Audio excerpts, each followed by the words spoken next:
মানুষের ক্ষেত্রে যেটা বার্ডেন তার লাইফে, ইভেন তার প্রোডাক্টিভিটি নষ্ট করে।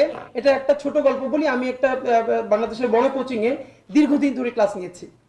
তো এইখানে একটা ছেলে ও চা বানায়। তো কিছুদিন তো দেখলাম যে মানে ওরা সবাই বকে, মানে চাটা অত ভালো করে বানায় না, ঠিক মতো সার্ভ করে না। তো এরপরে আমি একদিন ওর বুঝবার চেষ্টা করলাম, জিজ্ঞেস করলাম যে তোমার যে সবাই বকে তুমিও ঠিক মতো দাও না।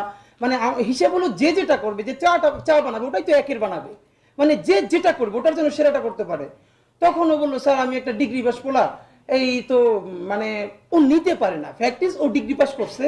এখন এই ডিগ্রি পাস ওর যা প্রত্যাশা, এতে ও ডিগ্রি পাসের কোনো চাকরি তো পাইতেছে না। তাহলে তো করতেছে 8 পাসের একটা, মানে 8 পাস করে যে চাকরিটা করার কথা এইটা। এখন ফলে যেটা হইতেছে, ও যেহেতু ডিগ্রি পাস করে ফেলতেছে, এখন চাটাও ভালো বানাইতে পারতেছে না, আর ডিগ্রি যে একটা সার্টিফিকেট নিচ্ছে ওই অনুযায়ী কোনো চাকরি করতে পারতেছে না। ফাইনালি কি হইতেছে, ওর চেয়ে যে 8 পাস করার ছেলেটা অনেক ভালো চা বানায় এবং ওর ইনক্রিমেন্ট দ্রুত হয়।